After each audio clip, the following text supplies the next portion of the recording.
Why do we walk past cruelty when we see it? Maybe because we're afraid. Maybe because it's easier to pretend we didn't notice. Or maybe because somewhere along the way, we learned that minding our own business was safer than standing up. Mackenzie Reeves had learned different lessons. Hard lessons. Lessons written in sand and blood and the weight of promises that outlived the dead. The afternoon sun cut through the windows of Apex Combat Academy in sharp angles, turning dust particles into golden sparks that drifted through air thick with the smell of sweat and rubber mats. She stood in the doorway, her faded gray t-shirt making her almost invisible among the crowd of students filing out after the 5 o'clock class. She hadn't planned to stop here. The gym was just another landmark from her past, a place she'd trained briefly in 2011 before shipping out to Bud S, before the Navy had stripped away everything soft about her and rebuilt her into something harder, sharper, more dangerous. But she'd promised Ryan Caldwell she would check on his father, and Mackenzie Reeves kept her promises, even to the dead, especially to the dead. The gym looked different now.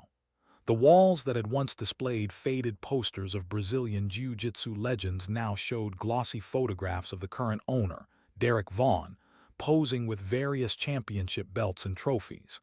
His face stared out from every angle, arms crossed, expression fierce, the visual vocabulary of dominance. The atmosphere had changed too. What she remembered as a welcoming dojo where students helped each other improve had become something colder, more competitive, more about conquest than craft. She was about to leave when she heard the voice. "Move faster, old man, or find another job. I don't pay you to take your sweet time." The words came from the center of the mat where Derek Vaughn stood with his arms crossed over his chest. He was solid, 38 years old, with the kind of build that came from a lifetime of training. His black belt hung from his waist like a badge of authority, and his eyes held that particular arrogance of someone who'd forgotten that belts measure skill, not character. At the edge of the mat, an elderly man knelt with a mop and bucket. He was perhaps 68, with silver hair cropped military short and shoulders that still held an echo of the strength they'd carried decades ago. His hands trembled slightly as he wrung out the mop, and there was something in the careful way he moved that spoke of someone trying very hard to become invisible. Mackenzie's eyes caught the tattoo on his forearm as he reached for the bucket. The eagle, globe, and anchor, United States Marine Corps.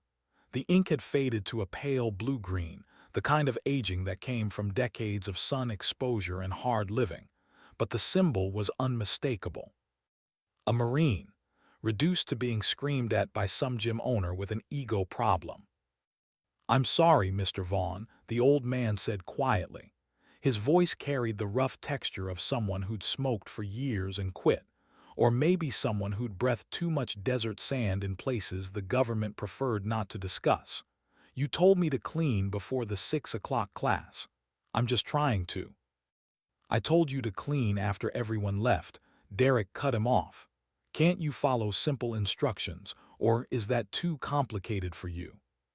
3 students remained in the gym, pretending to adjust their gear while they watched the interaction with the guilty fascination of people who know they're witnessing something wrong but lack the courage to intervene. One of them, a young man who couldn't have been more than 19, caught Mackenzie's eye and quickly looked away. Derek walked toward the old man, his bare feet slapping against the mat with the kind of deliberate weight meant to intimidate. When he reached the bucket, he didn't step around it. He kicked it hard. Dirty water erupted across the mat, splashing over the old man's worn sneakers and the cuffs of his maintenance uniform. The bucket clattered on its side, rolling in a slow semicircle before coming to rest against the wall. "Now look what you did," Derek said. "Clean it up, and this time try not to make a bigger mess." The old man didn't respond. He just knelt there, staring at the spreading pool of water with the kind of resignation that comes from having your dignity stripped away so many times you've stopped expecting people to return it. His jaw worked slightly, like he was grinding his teeth, but he didn't speak, didn't protest, didn't defend himself. That was when Mackenzie moved. She crossed the distance from the doorway to the mat in 10 measured steps, her boots making almost no sound against the floor. The 3 remaining students noticed her first, their conversations dying mid-sentence as this stranger in civilian clothes walked onto training space like she had every right to be there. Derek noticed a moment later, turning with the kind of irritated expression reserved for interruptions. "That's no way to treat a veteran," Mackenzie said. Her voice was calm, level, carrying none of the anger that burned cold in her chest, especially not a Marine. Derek's eyes swept over her, taking in the plain clothes, the lack of gym bag, the female features that immediately categorized her in his mind as someone who didn't belong in his world. "Who are you, his lawyer?" he asked. "This is a fight gym, princess, not a charity." The old man looked up at Mackenzie, and she saw it then. The shame. The kind that came from needing a job badly enough to endure this kind of treatment. The kind that came from watching someone younger, stronger, more successful treat you like you're worthless, and knowing that if you speak up, you'll be looking for work at 68 years old in an economy that had already decided you were obsolete. "I'm someone who recognizes disrespect when I see it," Mackenzie replied. Derek took a step closer to her. He was 6'1", perhaps 200 pounds of muscle and ego. He looked down at her 5'8" frame with the expression of a man utterly confident in his physical superiority. "Let me guess," he said. "You took a cardio kickboxing class once at the Y. Think you know martial arts. Think you're tough because you can punch a bag." One of the students snickered. The young one who'd looked away earlier didn't make a sound. Mackenzie held Derek's gaze without blinking. In her peripheral vision, she could see the old man still kneeling by the spilled water, his hands frozen on the mop handle as he watched this exchange with growing concern. "I know enough to recognize a bully when I see one," she said. The word landed like a physical blow. Derek's face flushed, a vein becoming visible at his temple. He was used to being called many things: champion, instructor, tough, uncompromising, but not that, never that. "Big words," he said, his voice dropping into a register that was supposed to sound dangerous. "You want to back them up, or are you just going to run your mouth?" Mackenzie glanced at the old man again. Their eyes met for just a second, and in that second she saw what she'd seen in 100 other veterans: the weariness, the weight of service that the civilian world couldn't understand and didn't appreciate. The quiet dignity that couldn't be stripped away no matter how much someone tried. She looked back at Derek. "I'll step on your mat," she said, "if that's what it takes to make a point." The gym went completely silent. Even the sound of the air conditioning seemed to fade into the background. Derek's expression shifted from anger to something like anticipation. This was familiar territory for him. This was where he proved himself over and over, against anyone foolish enough to challenge his authority in his own gym. "Unless you're scared," he added, the mockery thick in his voice. "I'm not scared," Mackenzie said. The young student who'd been silent finally spoke up. "Ma'am, don't." His voice was quiet, urgent. "He hospitalizes people for fun, just let it go." Mackenzie turned to look at him. He was lean, with the kind of posture that suggested military background. Despite his youth, there was concern in his eyes, genuine worry for a stranger who'd been foolish enough to speak up. "What's your name?" she asked. "Declan, ma'am, Declan Brooks." The ma'am told her everything she needed to know. Military, probably Army based on the bearing. "I appreciate the warning, Declan," she said, "but some things are worth the risk." She turned back to Derek. "What are the rules?" Derek smiled. It wasn't a pleasant expression. "No rules," he said. "We go until someone taps out or can't continue. You want to defend the old man's honor. Let's see if you can defend yourself." Mackenzie stepped onto the mat. The surface was firm beneath her boots, familiar in a way that had nothing to do with this particular gym and everything to do with years of training in places far more dangerous than this. She could feel the eyes on her, the students, the old man, Derek, circling now like a predator who'd spotted easy prey.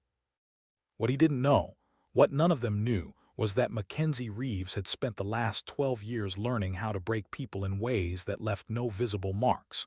She'd trained with operators who could kill silently in a dozen different languages. She'd survived selections that broke men twice her size. She'd earned her trident not because the Navy was being generous, but because she'd proven she could do the job better than most of the men who'd tried.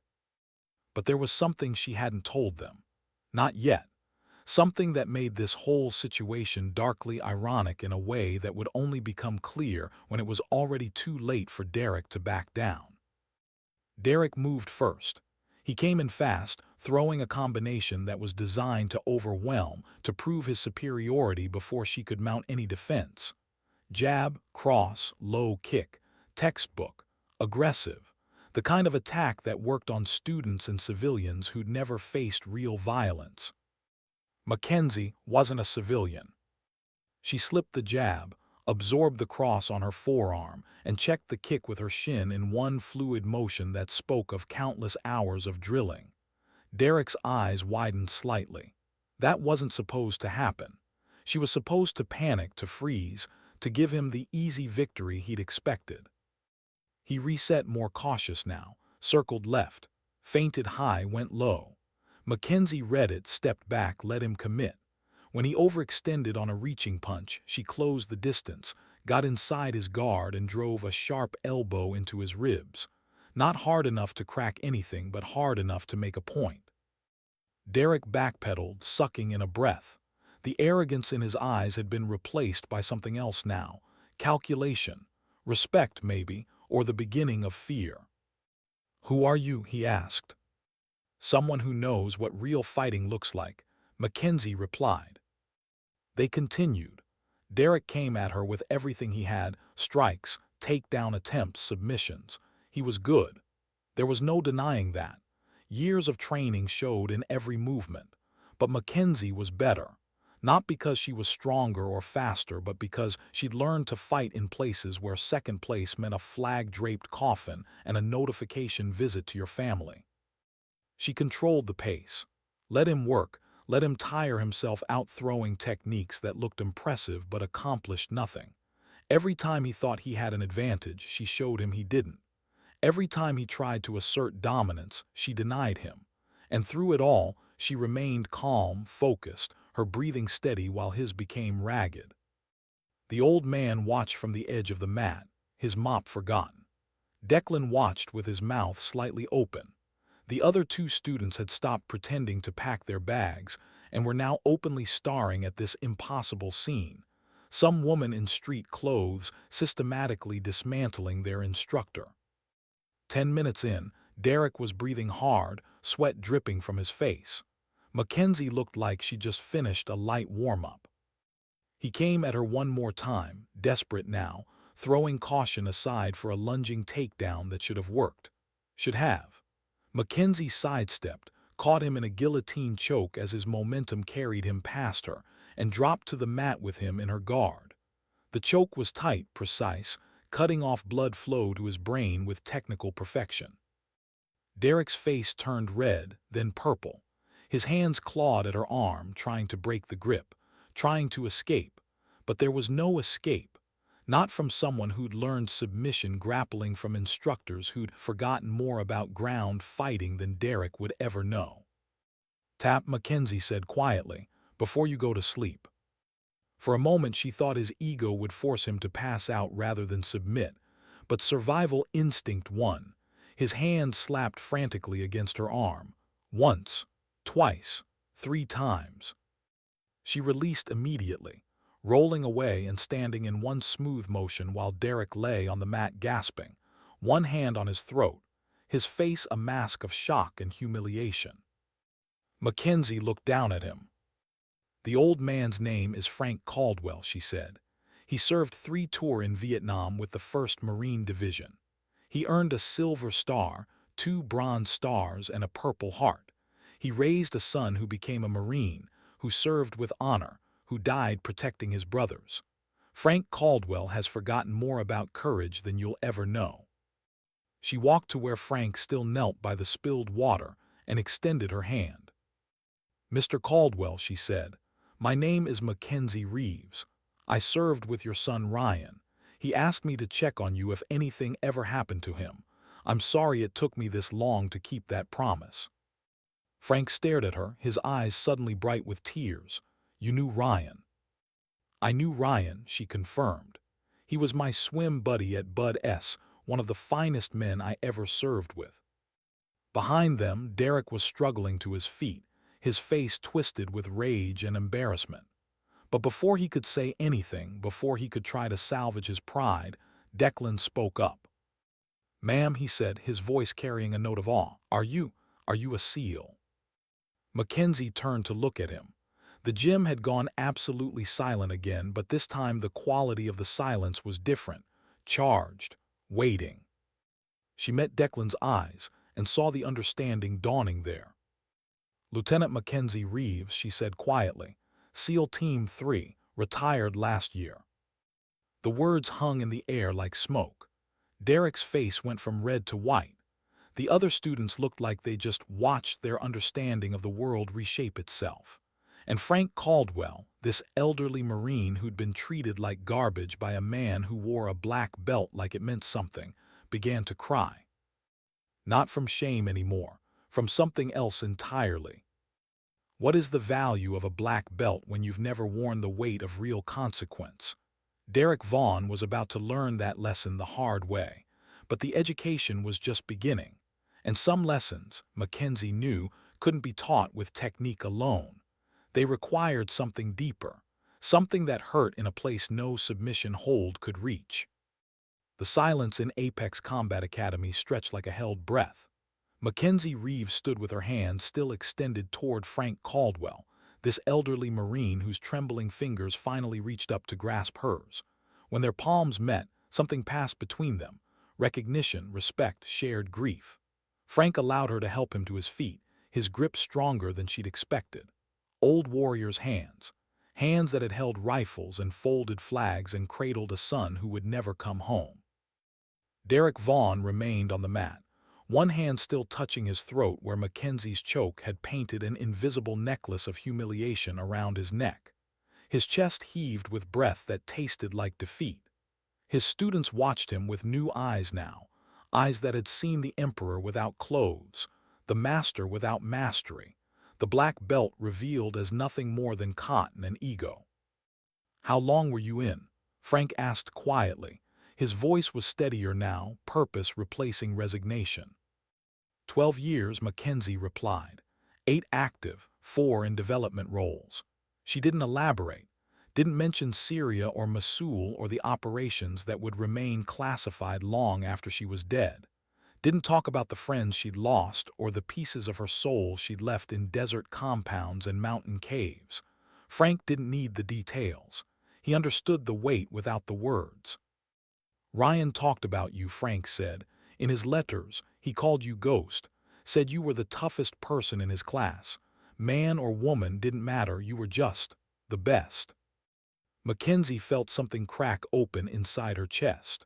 Ryan had written home about her, had thought she was tough, had used the call sign their platoon had given her after a night operation where she'd moved through an enemy compound like smoke, taking out 6 hostiles without raising an alarm. "He never told me that," she said. "He wouldn't have," Frank replied with a sad smile. "Ryan didn't hand out praise to someone's face, but he wrote everything to me. Every accomplishment, every challenge, every person who mattered. You mattered, Lieutenant." Behind them, Derek finally found his voice. "This is my gym," he said. His words came out raw, damaged by the pressure Mackenzie's forearm had applied to his throat. "You can't just walk in here and what?" Declan interrupted. The young man stepped forward, his military bearing suddenly more pronounced. "Expose you for what you really are. Someone who beats up on old men because it makes him feel powerful." Derek's face flushed again. "You're done here, Brooks. Pack your gear. You're expelled." "No," Mackenzie said, her voice carrying the kind of authority that comes from ordering men into buildings where they might die. "He's not going anywhere. And neither is Mr. Caldwell. In fact, I think there are going to be some changes around here." Derek struggled to his feet, swaying slightly. "Changes? This is my gym, my business. You think you can just come in here with your military credentials and tell me how to run things?" "I think," Mackenzie said carefully, "that you've forgotten what martial arts are actually supposed to teach. Respect, discipline, humility. You've got the techniques down, but you're missing the point. And Ryan Caldwell died so people like you could stand in air-conditioned gyms and pretend you're warriors without ever having to prove it where it actually matters." The words landed like artillery fire. Precise, devastating. Mackenzie watched Derek's face cycle through emotions: anger, shame, defiance, uncertainty. She'd seen the same progression in young sailors who thought they were hard until Bud S. showed them what hard actually meant. "I built this place from nothing," Derek said, but the conviction in his voice was crumbling. "I worked my whole life to be where I am." "And you're throwing it away by being cruel to someone who served his country before you were born," Mackenzie replied. "Success without character is just noise. You want to be respected. Start by giving respect to those who earned it." Frank placed a hand on Mackenzie's arm. "It's okay," he said softly. "I don't need his respect. I just need the job. The bills don't care about dignity." That hit Mackenzie harder than any blow Derek could have landed. A decorated combat veteran, reduced to accepting abuse because poverty left no room for pride. It was obscene. It was everything wrong with how this country treated its veterans after they'd served their purpose. She turned to Declan. "You said you're military." "Army, ma'am. Specialist Brooks, 4th Infantry Division, deployed to Afghanistan twice. I use the GI Bill for college, train here to stay sharp." "And how much do you pay for membership?" Derek intervened. "That's confidential business information." "300 a month," Declan said, ignoring his soon-to-be former instructor. "It's steep, but it's the only serious gym within 20 miles. Mackenzie did the math. $300 from how many students? She looked around the gym, counted the name tags on the wall cubicles. At least 40 members, probably more. That was $12,000 a month in membership fees alone, not counting private lessons or merchandise. "You pay Mr. Caldwell minimum wage?" she asked Derek. "I pay him what the position's worth," Derek shot back. "The position of getting screamed at and humiliated. That's worth more than minimum wage. That's worth hazard pay." Frank shook his head. "Lieutenant, please, you've done enough. I don't want to make trouble." "Mr. Caldwell," Mackenzie said, turning to face him fully, "your son asked me to look after you. I take that seriously. You're not making trouble. You're accepting what you're owed, basic human decency." She looked back at Derek, who stood there with his arms now crossed defensively over his chest, the black belt around his waist suddenly looking more like a costume than a symbol of accomplishment. "Here's what's going to happen," Mackenzie said. "Mr. Caldwell keeps his job. His pay gets bumped to $15 an hour and you treat him with the respect his service deserves. No more screaming. No more insults. No more kicking buckets. You speak to him like you'd want someone speaking to your grandfather." Derek's jaw tightened. "And if I refuse?" "Then I make some phone calls," Mackenzie replied. "I know people at the San Diego Union Tribune. I know people at every veterans organization in this county. I know people who would be very interested in hearing about how a decorated Marine veteran gets treated at Apex Combat Academy. How do you think your business survives when every vet in the area knows you're the guy who abuses a Silver Star recipient?" "That's blackmail," Derek said. "That's consequence," Mackenzie corrected. "You've been operating without it for too long. Time to learn what accountability feels like." The other two students had gathered closer now, drawn by the confrontation like witnesses to a car accident. One of them, a woman in her 30s with a blue belt, spoke up hesitantly. "I didn't know Mr. Caldwell was a veteran," she said, looking at Frank with something like shame. "I've been training here for 2 years. I've watched Derek yell at him dozens of times. I never said anything. I'm sorry, sir. I should have said something." Frank nodded, accepting the apology with grace that Derek would probably never possess. Mackenzie looked at the woman. "What's your name?" "Alexis Chen. I teach the fundamentals class on Tuesday and Thursday." "You stay," Mackenzie said. "Anyone who's willing to admit their mistakes has a place here." She swept her gaze across the other students, Declan, the two others. "All of you stay. This gym could be good again. It should be a place where people learn not just how to fight but why fighting matters. To protect, to serve, not to dominate." Derek laughed, but it sounded hollow. "You want to run my gym now, is that it?" "I want you to remember what Ryan Caldwell understood," Mackenzie said. "That strength without purpose is just violence. That skill without compassion is just cruelty. Your black belt means you know how to hurt people. Congratulations. But Ryan's father knows why that skill matters, because it should be used to protect those who can't protect themselves, not to bully people who need a paycheck." Derek was silent for a long moment. When he finally spoke, his voice had lost its aggressive edge, replaced by something rawer, more honest. "I was nobody when I started training," he said. "Got bullied in school, got beaten up, got made fun of. Martial arts saved my life, made me strong, made me someone people respected or feared. Same thing, right?" "It's not the same thing at all," Frank said quietly. "Fear is what weak men settle for when they can't earn respect." Derek flinched like he'd been slapped. He looked at this old man he'd been tormenting, really looked at him for the first time, and something in his expression shifted. Maybe it was the uniform tattoo. Maybe it was the quiet dignity Frank carried despite everything. Maybe it was the realization that he'd become the very thing he'd learned martial arts to escape, a bully.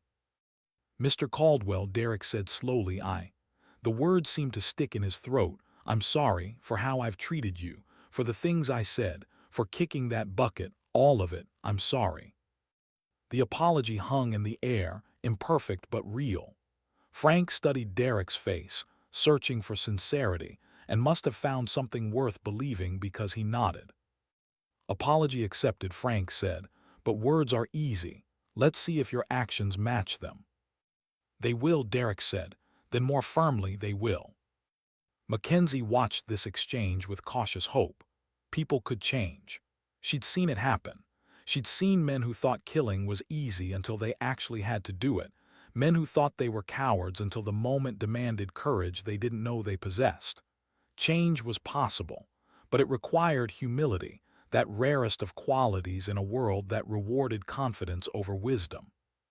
"I'll stay on," Declan offered. If Mr. Caldwell stays, I'll keep training here. But things have to change, Derek, for real." "Me too," Alexis added. "I came here to learn discipline, not to watch someone be cruel. If we're doing this right from now on, I'm in." The other two students nodded agreement. Derek looked around at the faces of people who'd respected him, feared him, followed him, and saw something he hadn't seen before: expectation.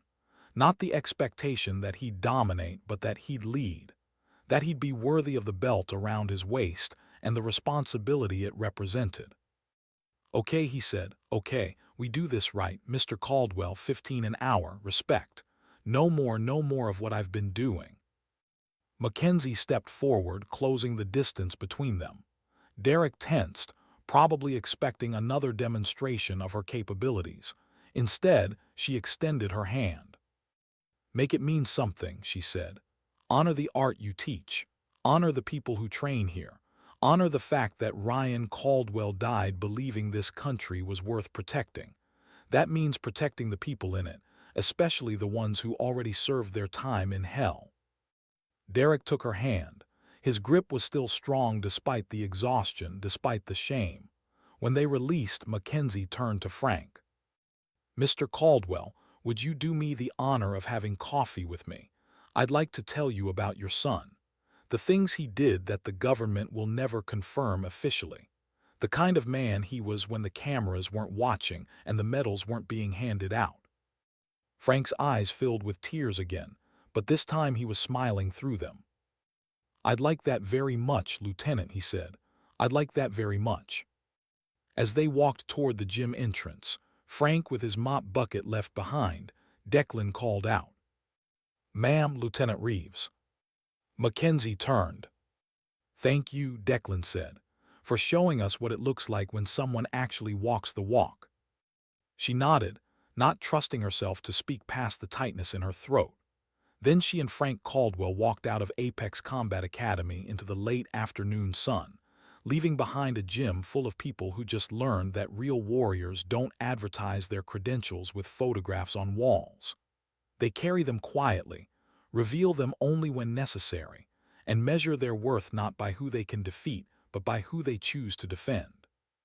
Sometimes strength speaks in raised voices and aggressive demonstrations, but more often, it whispers in the moment someone decides that standing up matters more than staying safe, that keeping a promise to a dead friend matters more than avoiding confrontation, that dignity, once lost, can be returned if someone cares enough to demand it.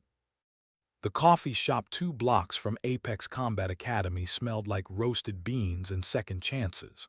Mackenzie Reeves sat across from Frank Caldwell at a corner table where afternoon light painted everything amber and gold.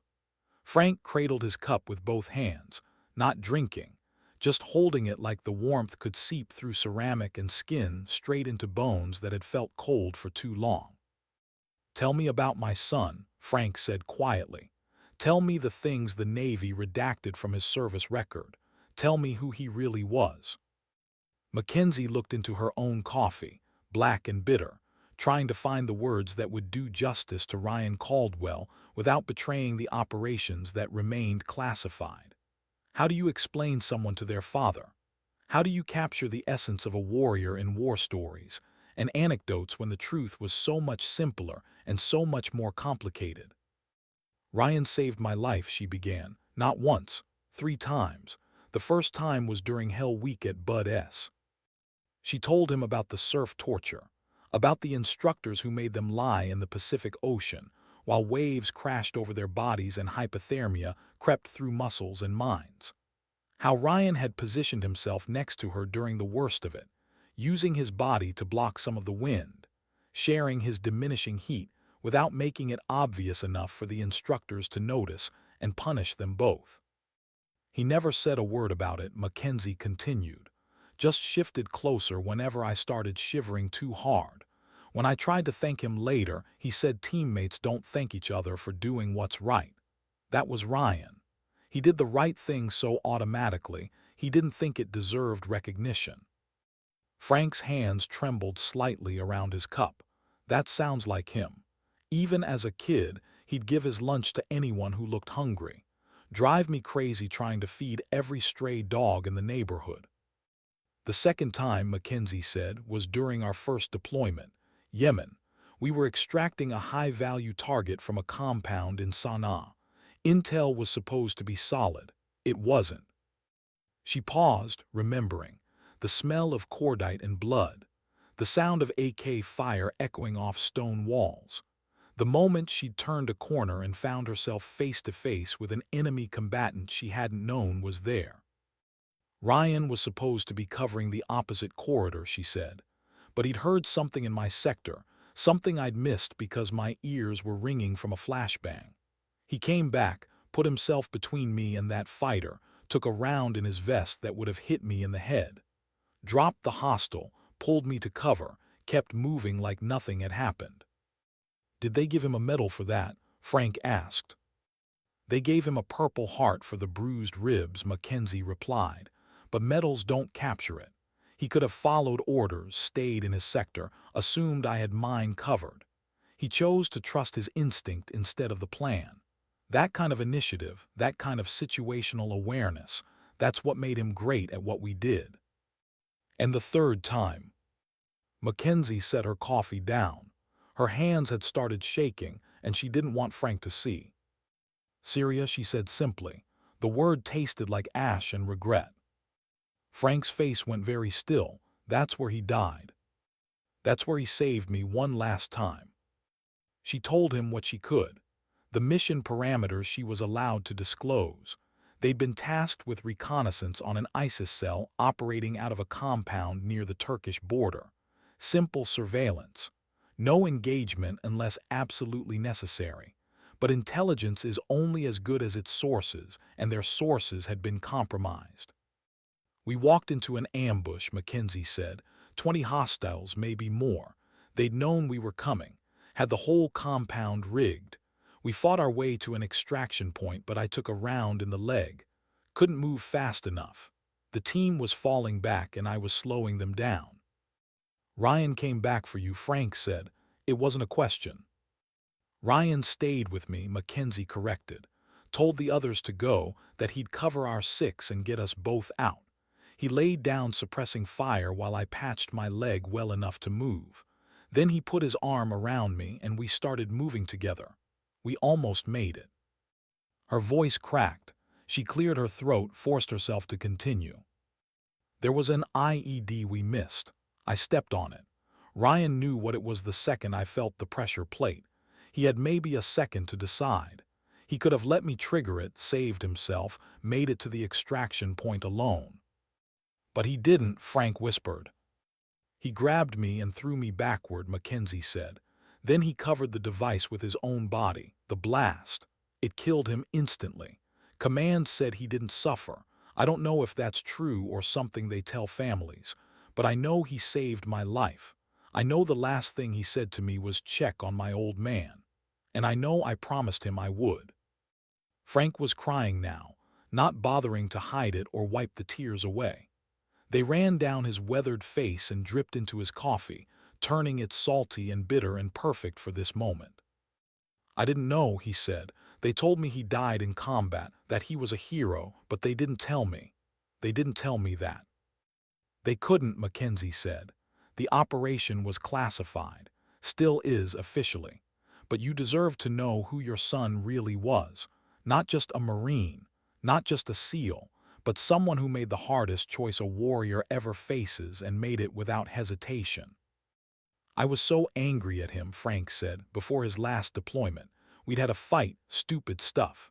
I told him he was wasting his life on these endless wars. Told him he should have gone to college, gotten a real career. We didn't speak for 3 months before he shipped out. And then he was gone and I never got to tell him I was wrong, that I was proud, that I understood. He knew, Mackenzie said firmly. Ryan talked about you constantly. Told stories about growing up, about the discipline you taught him, about watching you push through your own demons from Vietnam. He said you were the toughest man he'd ever known, and that everything he learned about resilience, he learned from you. Frank looked up sharply. He said that. He said that, Mackenzie confirmed. He said his father taught him that being strong meant enduring, not dominating. That real courage wasn't the absence of fear, but the decision to act despite it. Every lesson that made him great, he credited to you. I treated you like garbage today, Frank said, the realization hitting him. When you walked into that gym, I was cleaning up water like a broken old man, and Ryan's teammate had to watch his father get humiliated. You weren't broken, Mackenzie said. You were surviving. There's a difference. And you weren't the one who should be ashamed of today's events. I should have stood up for myself, Frank insisted. Should have told Derek where to shove his job. But I needed the money, and I'm 68 years old, and who else is going to hire me? The economy failed you, Mackenzie said. Derek failed you, but you didn't fail. You showed up. You did the work. You maintained your dignity even when someone was trying to take it. Ryan would have been proud of how you handled yourself. Until you had to rescue me like I'm helpless. Until I kept a promise to my brother, Mackenzie corrected. That's what we call it, you know, in the teams. We're not just teammates. We're brothers and sisters, family. And family looks out for each other even after the fight is over. They sat in silence for a moment, the coffee shop noise washing over them. Conversations, espresso machines, life continuing on despite grief and war, and everything they'd both lost. "What happened to you after Syria?" Frank asked finally. "You said you retired last year. That's what, 5 years after Ryan died?" 4 years, 11 months, Mackenzie corrected. "I stayed in as long as I could, kept working, kept deploying, kept trying to honor what Ryan had done by being the operator he believed I could be. But grief has weight, Mr. Caldwell. Eventually, it's too heavy to carry into combat. I was making mistakes, hesitating, seeing threats that weren't there or missing ones that were. My commanding officer noticed. Suggested maybe I'd given enough. That Ryan's sacrifice didn't mean I had to destroy myself trying to make it mean something." "Did retirement help?" "Some days," Mackenzie said honestly. "Other days I feel like I'm drowning.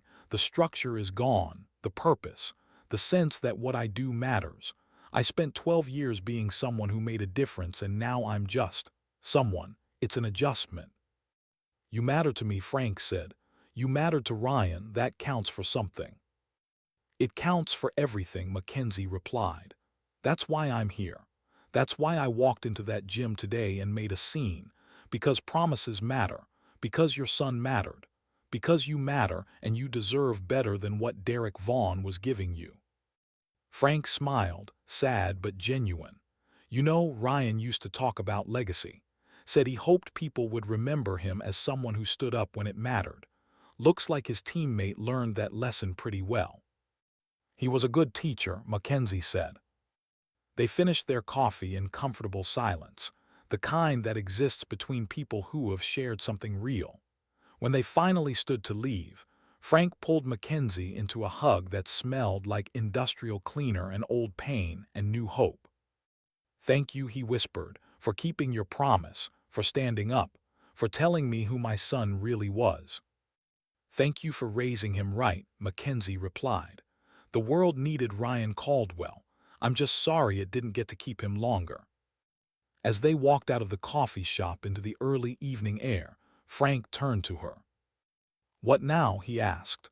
"You've done what you came to do, checked on the old man, made sure Derek treats me right.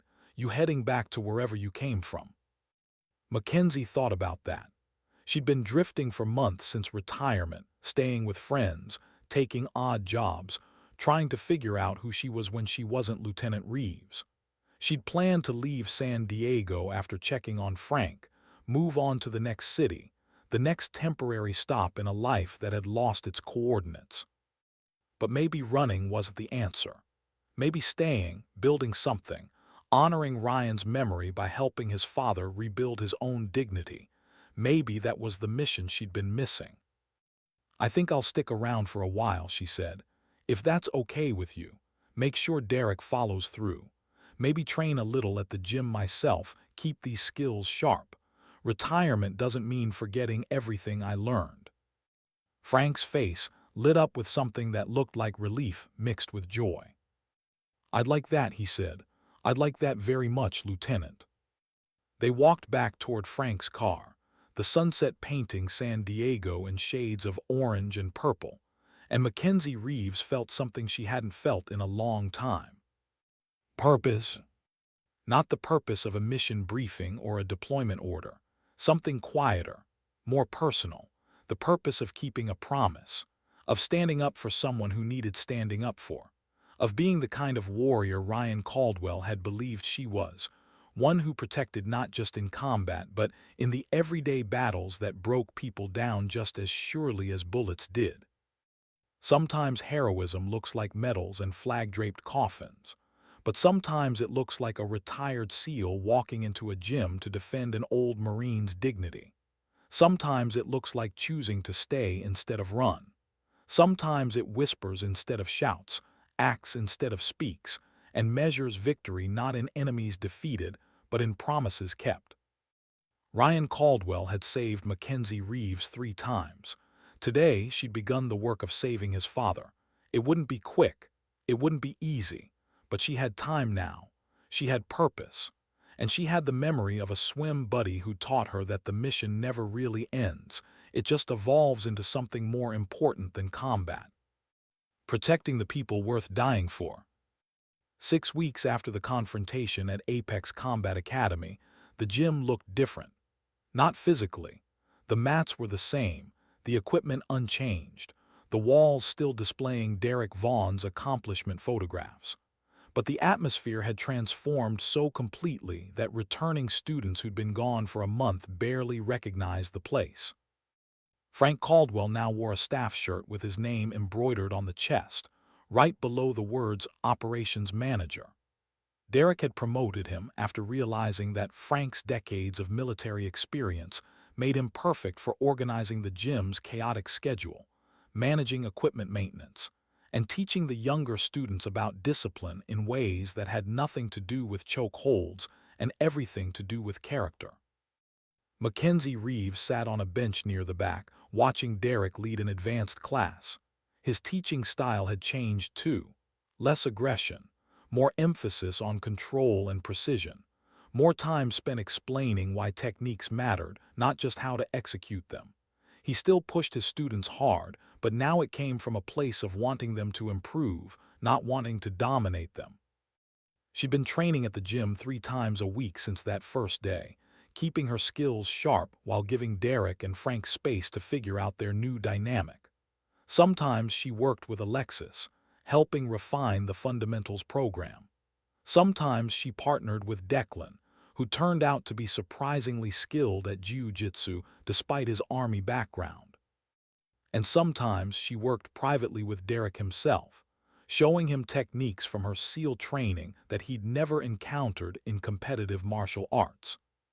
The respect went both ways now. Derek acknowledged what he didn't know. Mackenzie acknowledged what he did. They were finding balance. "Ghost," Declan called out, using the call sign he'd learned from Frank. "You coming to the barbecue on Saturday?" Mackenzie looked up. Barbecue. Frank's idea, Alexis explained, joining them. End of summer celebration. All the students, their families, Frank's hosting at his place. Said he wants to cook for people again like he used to before, well before everything. Before Ryan died, Declan finished quietly. Before he stopped living and started just surviving. "Is he ready for that?" Mackenzie asked. Frank appeared from the office as if summoned. "I'm standing right here," he said with mock indignation. "And yes, I'm ready. Been ready. Just needed a reason to care again."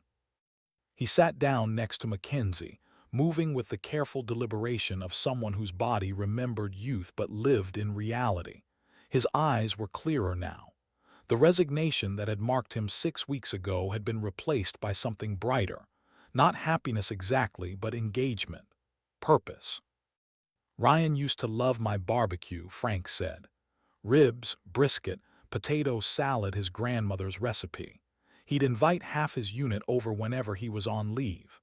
House would be full of Marines and SEALs, all of them eating like they'd never seen food before." He smiled at the memory, and Mackenzie realized it was the first time she'd seen Frank remember his son without immediate tears. "I want to do that again," Frank continued. "Cook for warriors, feed people who understand what service means. Will you come?" "Only if you let me help with prep," Mackenzie said. "I'm not showing up empty-handed." "Fair enough," Frank agreed. "Saturday noon, don't be late." As Frank walked back toward the office, Declan leaned closer to Mackenzie. "He's different," Declan said, "like he's waking up from something." "He is," Mackenzie confirmed. "Grief doesn't disappear, but it can change shape, transform from something that crushes you into something you carry. Frank's learning how to carry his again." Derek finished his class and walked over, toweling sweat from his face. His black belt showed wear now, frayed at the edges from actual use rather than pristine from careful preservation. He'd stopped caring about appearances and started caring about authenticity. "Lieutenant," he said, nodding to Mackenzie, "got a minute?" She stood, followed him to a quieter corner of the gym. Derek looked uncomfortable, the way people do when they're about to say something they're not sure how to phrase. "I've been thinking about what you said," he began, "about the gym, about what it should be teaching, and I think you're right. I lost the plot somewhere along the way. Forgot that martial arts saved me because someone patient taught me, not because someone humiliated me into compliance. That's good, Mackenzie said. Self-awareness is the first step. I want to do something more, Derek continued. Something that honors what Ryan Caldwell did, what you do, what people like Frank gave to this country. But I don't know what that looks like yet. Mackenzie considered this. She'd seen plenty of businesses slap yellow ribbon stickers on their windows and call it support for veterans. She'd seen gyms offer discounted memberships to active military while treating veterans like Frank with contempt. Performative patriotism was everywhere. Authentic support was rare. What if, she said slowly, we created a program specifically for veterans? Free training for anyone who served, with classes focused on helping them transition back to civilian life, teaching them that their military discipline translates to martial arts, giving them community, purpose, physical challenge. Calling it, I don't know, the Ryan Caldwell Memorial Program. Derek's eyes widened. That's actually perfect. Would you help me design it? I know technique, but you know what veterans need. I'd need to bring Frank in on it, Mackenzie said. Make sure he's comfortable with using Ryan's name. Make sure the program actually honors what Ryan stood for, not just slaps his name on something for marketing. Of course, Derek agreed quickly. We do this right or we don't do it at all. Mackenzie studied his face, looking for the arrogance she'd seen 6 weeks ago. It wasn't there.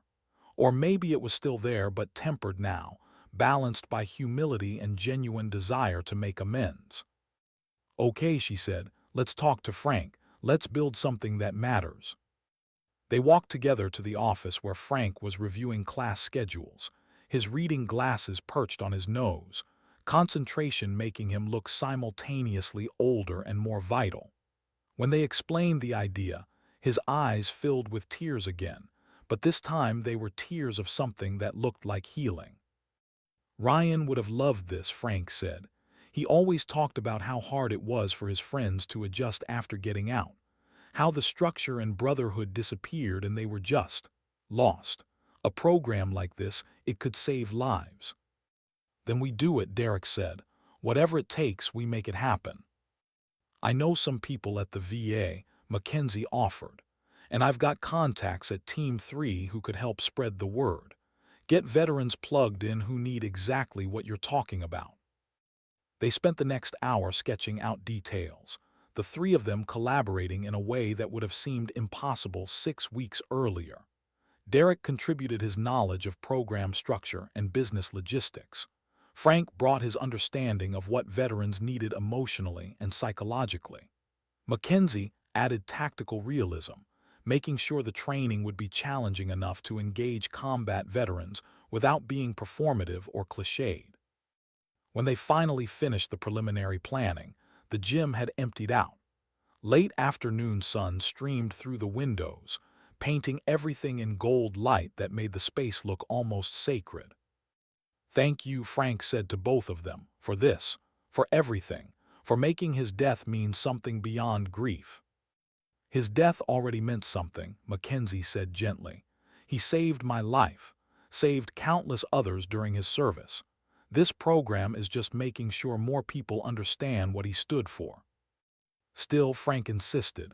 It helps. Knowing his name will be attached to something good, something that helps people like him. Derek cleared his throat, uncomfortable with emotion but pushing through it. I owe you both an apology that I haven't properly given yet, he said. Mr. Caldwell, I was cruel to you, unforgivably so. And Lieutenant Reeves, I judged you based on your gender, dismissed you, mocked you. I was everything I teach my students not to be. Apologies without changed behavior are just words, Mackenzie said. But you've changed the behavior. That counts for more than words. I still remember, though, Derek said. Remember kicking that bucket. Remember the look on Mr. Caldwell's face. I'll carry that for a long time. Good, Frank said simply. Carry it. Let it teach you, but don't let it stop you from doing better. They stood there in the fading light, three people who'd been strangers and adversaries 6 weeks ago, now bound by something that looked like family or at least the beginning of it. Mackenzie felt the familiar weight in her chest, the grief that never fully left, but underneath it was something else now. Something that felt like Ryan's presence, like approval, like the kind of peace that comes from knowing you've kept a promise. Saturday came with San Diego sunshine and the smell of charcoal smoke and marinating meat. Frank Caldwell's backyard was modest but well-maintained, with a patio large enough to accommodate the 40-some people who'd shown up for the barbecue. Students from the gym mingled with neighbors, a few veterans Frank had stayed in touch with, and surprisingly, a small delegation from Team 3 who'd heard about the memorial program and wanted to pay their respects. Mackenzie stood near the grill, helping Frank manage the brisket and ribs, while Declan manned the coolers and Alexis organized the side dishes people had brought. Derek moved through the crowd with surprising grace, making sure everyone felt welcomed, introducing people, facilitating conversations. "This is good," Frank said quietly, his voice barely audible over the party noise. "This is really good." "It is," Mackenzie agreed. Ryan would have approved. "He would have been the one throwing the football with the kids," Frank said, nodding toward where a group of children were playing. "Would have been doing keg stands with the young studs at Team 3. He loved life like that, you know. Fully. Completely." "I remember," Mackenzie said. She did remember. Remembered Ryan's laugh, his terrible jokes, the way he could find joy even in the worst conditions. Remembered him making snow angels in the Afghan mountains. Remember him teaching local children how to play baseball using sticks and rocks. Remembered him fully human in ways that military service sometimes stripped away. One of the Team 3 guys approached, a senior chief named Rodriguez, who Mackenzie recognized from her time in service. "Lieutenant Reeves," he said, offering his hand. "Heard you were the one who finally found Frank. Ryan talked about you all the time, said you were the toughest operator he'd ever worked with." Ryan was generous with his praise, Mackenzie replied, but she felt warmth spread through her chest at the words. "Not just praise," Rodriguez continued, "truth. We all knew Ghost. The legend preceded you, the operator who moved like she wasn't there, the one who never quit, never complained, just got the job done better than anyone expected." "That was a lifetime ago," Mackenzie said. "Maybe," Rodriguez replied, "but those instincts don't disappear. What you did for Frank, standing up to that gym owner, organizing this program, that's the same spirit. Different battlefield, same warrior." Later, as the sun began to set and the party mellowed into comfortable conversations and full bellies, Frank stood up and gently clinked a fork against his beer bottle. The crowd quieted. "I want to thank everyone for coming," Frank began. His voice shook slightly, but he pushed through. "6 weeks ago, I was in a pretty dark place. Lost my son. Lost my purpose. Was letting people treat me like I didn't matter because I'd started believing I didn't." Mackenzie watched from the edge of the crowd as Frank continued, his words gaining strength. "Then a warrior walked into a gym and reminded me that I did matter," Frank said. "That my son's sacrifice mattered. That service doesn't end when you take off the uniform. Some of you know her as Lieutenant Reeves. Some know her as Ghost. I know her as the person who kept a promise to my son and saved his father." The crowd turned to look at Mackenzie, and she felt her face flush.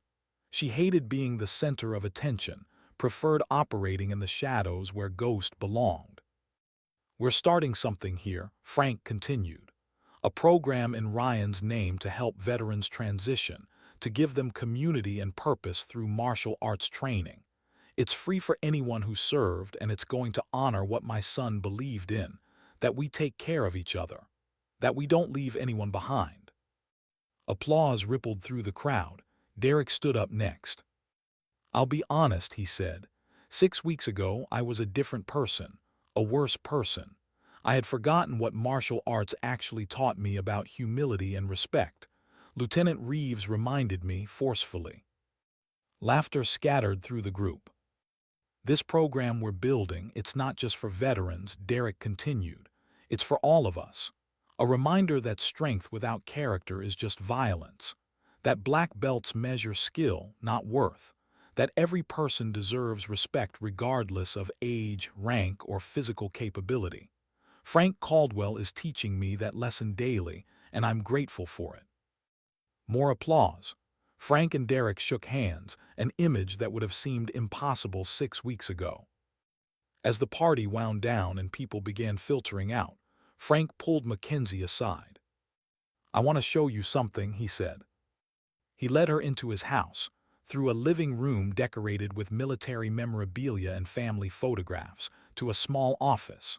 The walls were covered with pictures of Ryan, childhood photos, school graduations, Marine Corps boot camp, SEAL team photos, deployments.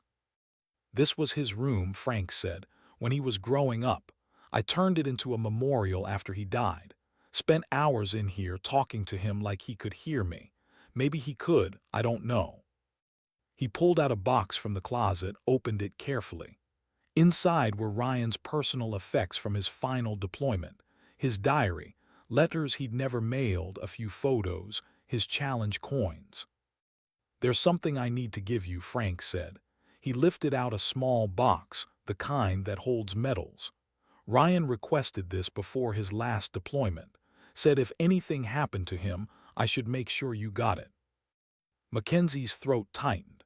She took the box with shaking hands, opened it.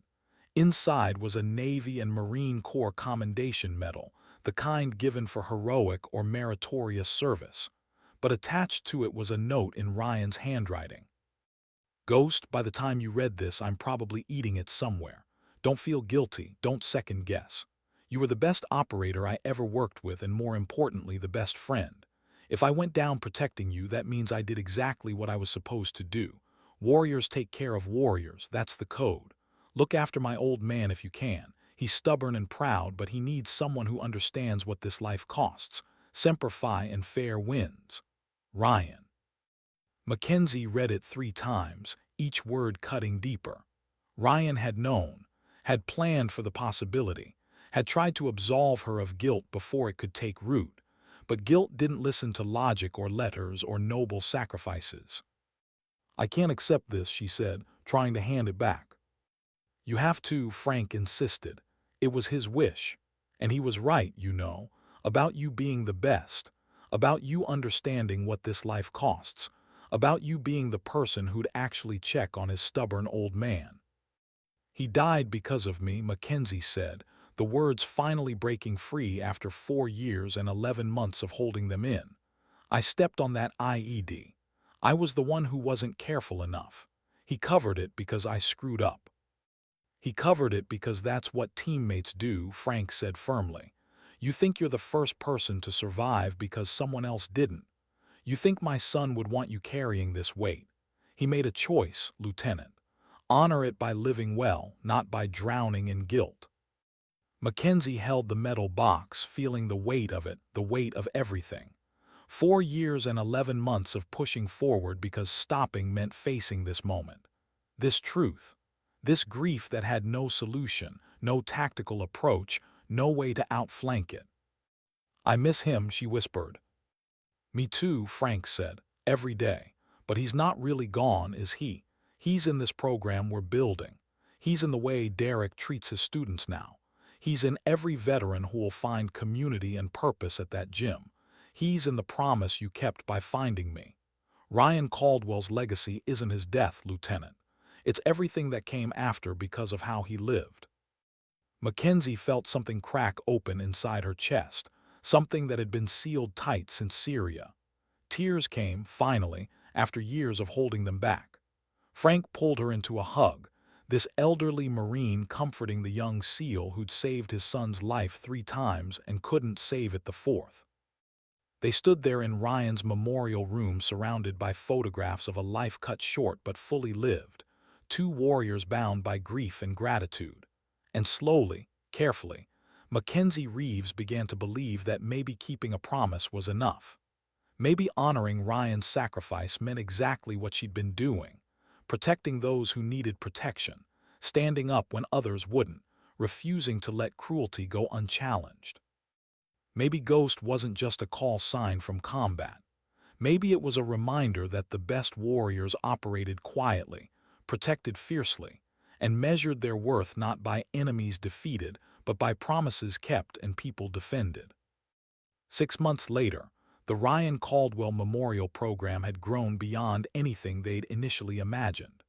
63 veterans were enrolled, ranging from recent separations to Vietnam-era soldiers in their 70s. The program had expanded to include not just martial arts training, but also mental health resources, job placement assistance, and social events that rebuilt the community many veterans lost when they left service. Frank Caldwell had become the heart of the program, mentoring younger vets with the wisdom of someone who'd walked the path of service and loss and reconstruction. Derek had evolved into a teacher who understood that his black belt carried responsibility beyond technique. Alexis had taken over the fundamentals program, creating a feeder system that prepared civilians to train respectfully alongside combat veterans. And Mackenzie Reeves had found her post-military purpose. She sat in Frank's living room on a rainy Saturday afternoon, reviewing applications from veterans who wanted to join the program. Each application told a story: deployments to Iraq, Afghanistan, Syria, Kosovo, awards and decorations, injuries physical and psychological, and underneath all the military formatting, a simple question: what are you hoping to gain from this program? The answers varied: community, purpose, structure, a reason to wake up. She understood every single one. Frank entered carrying 2 cups of coffee, his movements surer now than they'd been 6 months ago. He'd put on weight, healthy weight, the kind that came from eating regularly and having reasons to take care of yourself. 20 new applications this week, he said, sitting down across from her. We're going to need to add another class. We'll make it work, Mackenzie replied. We always do. They reviewed the applications together, making notes, discussing which applicants might need additional support, which ones could become peer mentors. It was good work, important work, the kind that made Mackenzie feel like she was still serving, still making a difference, still honoring the sacrifice of the man who'd given his life so she could sit here 6 years later, warm and safe, and doing something that mattered. There's something I need to tell you, Frank said eventually. His tone had shifted, become more serious. Mackenzie looked up from the applications. Ryan's wife reached out, Frank continued. Emily, she wants to meet you, wants to introduce you to Jackson, Ryan's son. He's 3 now. She thinks he should know about his father's teammates, about the people who served with him. Mackenzie felt her chest tighten. Ryan had a son. Of course he had a son. She'd known that, had seen it in his service records, but somehow the reality of a 3-year-old child who would grow up without his father hit differently than abstract knowledge. I'd like that, she said, if you think it's appropriate. I think Ryan would have wanted it, Frank replied, would have wanted his son to know Ghost, to understand that his father died protecting someone worth saving. Don't, Mackenzie said quickly, don't do that. Don't do what? Don't make it sound like I was worth Ryan's life, like some kind of calculation where one person's survival justifies another person's death. Frank set down his coffee cup, met her eyes with the kind of steady gaze that had probably stopped young Marines in their tracks 40 years ago. That's not what I'm saying, he replied. I'm saying Ryan made a choice, and that choice had value because you're here now, doing this work, honoring his memory by helping other veterans find their way. You're not worth more than my son, Lieutenant, but his sacrifice allowed you to create something meaningful, and that matters. Mackenzie wanted to argue, wanted to push back against the logic that somehow justified Ryan's death. But Frank wasn't wrong. She was here. She was doing the work. And if their positions had been reversed, if she'd been the one covering the IED, she would have wanted Ryan to live fully, to honor her sacrifice by being the best version of himself he could be. When can I meet them? She asked. Next Saturday, Frank said. Emily's bringing Jackson for the barbecue. She wants him to see the program, understand what we're building in his father's name. The next Saturday arrived with California sunshine and the familiar smell of Frank's barbecue preparation. The backyard was filling up with the usual crowd: veterans from the program, students from the gym, neighbors who'd become part of the extended family this community had created. Mackenzie stood near the grill, helping Frank with the meat, when a young woman approached carrying a 3-year-old boy with Ryan's eyes. "Emily?" Mackenzie asked. "Lieutenant Reeves," Emily replied, extending her free hand. "Mackenzie, please," Mackenzie said, taking the hand. "And this must be Jackson." The little boy studied her with serious eyes, the kind of penetrating gaze that suggested he understood more than most 3-year-olds probably did. "Jackson," Emily said, "this is Ghost. She was your daddy's friend in the Navy." "Ghost," Jackson repeated carefully, testing the word, "like a spooky ghost." Mackenzie laughed, surprising herself. "Kind of, but not scary. Your daddy called me that because I was really quiet when we were working."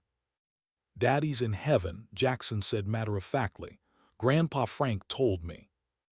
"That's right," Mackenzie confirmed, kneeling down to be at his eye level. "Your daddy was very brave. He saved a lot of people, including me." "Are you brave too?" Jackson asked. "I try to be," Mackenzie replied. "Your daddy taught me how." They talked for a while, this tiny human who carried Ryan's features and expressions, who would never remember his father but would inherit his legacy. Emily filled in details: how she and Ryan had met, their brief marriage, his excitement about becoming a father, his plans for after-military service that would never materialize. "He left letters," Emily said eventually, pulling out an envelope. "For Jackson's 18th birthday, for his high school graduation, for his wedding day. Letters Ryan wrote before his last deployment, just in case." Mackenzie felt her vision blur. Ryan had known, had prepared, had tried to be present for his son's life even though he wouldn't physically be there. "He wrote one for you too," Emily continued, handing Mackenzie a sealed envelope with Ghost written in Ryan's handwriting. "I don't," Mackenzie started. "Take it," Emily insisted. "He wanted you to have it, wanted you to know that he didn't regret anything, that he'd do it all again exactly the same way." Mackenzie took the letter with shaking hands. She didn't open it, not there, not in front of everyone. But she held it against her chest, this final message from a brother she'd failed to save but had never stopped honoring. As the barbecue continued, Mackenzie watched Jackson play with other children in the yard, his laughter bright and uncomplicated. She watched Frank teaching him how to throw a football, 3 generations of Caldwell stubbornness on display. She watched Emily surrounded by veterans who'd served with her husband, all of them sharing stories, keeping Ryan alive through memory. Later, after the party had wound down and only a few people remained, Mackenzie found a quiet corner and opened Ryan's letter. "Ghost, if you're reading this, I'm gone and you're probably feeling guilty about it. Stop. I mean it. Whatever happened, whatever tactical situation resulted in my death, it wasn't your fault. We both know the risks. We both accepted them. And if I died doing what SEALs do, protecting my teammates, then I died exactly how I would have chosen. You were the best operator I ever worked with. Not just skilled, though you were that, but principled. You never compromised your integrity even when it would have been easier. You treated every person with respect regardless of rank or role. You understood that being a warrior meant protecting those who couldn't protect themselves, not dominating those weaker than you. I need you to do something for me. Take care of my dad. He's going to be lost without me.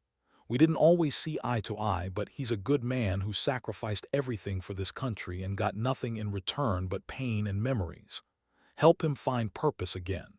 Help him understand that his service mattered, that my service mattered, that the sacrifices we make have meaning beyond grief. And Ghost, live, really live. Not just survive, but thrive, fall in love, have adventures, laugh at terrible jokes. Do all the things I won't get to do, and when you're doing them, know that my sacrifice made them possible. That's not pressure, that's gift. You get to live fully because I made sure you could. Don't waste that. Semper Fi, fair winds and calm seas. Your swim buddy. Ryan. Mackenzie read the letter 3 times, each pass revealing new layers of Ryan's character, his wisdom, his acceptance of mortality, his love for his family and teammates. He'd written this knowing he might die, had tried to absolve her of guilt before it could take root, had asked her to do exactly what she'd been doing, though she hadn't known it was his explicit wish. Frank found her eventually, sitting alone with Ryan's letter in her hands and tears on her face. He had a gift, Frank said quietly, sitting beside her, for saying exactly what people needed to hear, even from beyond the grave. He wanted me to live, Mackenzie said, not just survive, actually live. Then that's what you do, Frank replied. That's how you honor him, not by carrying guilt, but by being so completely alive that his sacrifice feels worthwhile. Mackenzie looked out at the yard where Derek was teaching Jackson how to make a proper fist, where Alexis was talking with Emily about martial arts for children, where Declan was throwing a football with some of the younger veterans. She looked at this community they'd built, this family formed not by blood but by shared service and mutual respect, and the determination to honor a man who died protecting someone he loved. She thought about Ryan's letter, his explicit permission to live fully, his insistence that her survival had meaning. She thought about Frank's transformation from broken elderly veteran to vital mentor and community leader. She thought about Derek's evolution from arrogant bully to humble teacher. She thought about the 63 veterans who'd found purpose and community through the program they'd created. And she realized that this was living. Not just surviving, but creating meaning, building connections, standing up for people who needed defending, keeping promises that outlived death. Okay, she said to Frank, okay, I'll try. That's all any of us can do, Frank replied. Try. And when we fail, try again. And when we succeed, honor it by helping someone else succeed too. They sat together in comfortable silence as the sun set over San Diego, painting the sky in shades of orange and gold, and Mackenzie Reeves made a promise to Ryan Caldwell's memory, not just to look after his father, but to live so fully and completely that every day justified his sacrifice. To be the warrior he'd believed she was. To stand up for those who couldn't stand up for themselves. To remember that real strength protected rather than dominated. To be Ghost, not just in combat, but in the everyday battles where dignity hung in the balance, and someone needed to give enough of a damn to defend it. Sometimes heroism looks like medals and ceremonies and flag-draped coffins, but more often, it whispers in the moment someone decides that keeping a promise matters more than staying safe, that standing up for an elderly veteran matters more than avoiding confrontation, that building community matters more than protecting ego, that living fully matters more than just surviving. Ryan Caldwell died saving his teammate, but his death created a ripple that expanded far beyond that Syrian compound. It created a community. It transformed lives. It gave purpose to his father, humility to an arrogant gym owner, direction to a drifting veteran, and hope to dozens of others who thought their service had ended with their discharge papers. His legacy wasn't his death. It was everything that came after, everything that grew from the seeds of sacrifice and promises kept, and people who refused to let one man's courage be forgotten or wasted. Mackenzie Reeves stood, squared her shoulders in that way that SEALs do when they're preparing to face whatever comes next, and walked toward the group gathered in Frank Caldwell's backyard, toward the family she'd found in the wreckage of loss, toward the purpose she'd built from grief, toward the life Ryan had wanted her to live. Behind her, the sun finished setting, darkness creeping across the California sky. But in Frank's backyard, lights were coming on, conversations continuing, laughter rising, life persisting despite everything that tried to break it. And somewhere, Mackenzie thought, Ryan Caldwell was watching, proud of his father, proud of his teammate, proud that his sacrifice had created something beautiful instead of just leaving a hole. Sometimes dignity doesn't announce itself with speeches or demand recognition with ceremonies. Sometimes it simply stands up when cruelty appears, speaks quietly when injustice occurs, and acts decisively when someone needs defending. Sometimes the greatest warriors aren't the ones with the most medals, but the ones who understand that real strength protects the vulnerable, honors the forgotten, and keeps promises long after the people who made them are gone. That was Ryan Caldwell's lesson. That was Mackenzie Reeves's mission. And that was the legacy worth dying for and living for, worth every sacrifice and every promise and every stand taken when it would have been easier to walk away. Because sometimes the hardest battle isn't the one fought with weapons. It's the one fought with character. And those battles, the quiet ones that happen in gyms and coffee shops and backyards, those are the ones that define who we really are when no one's watching and nothing's at stake except our integrity. And integrity, Mackenzie Reeves had learned, was worth fighting for, every single time.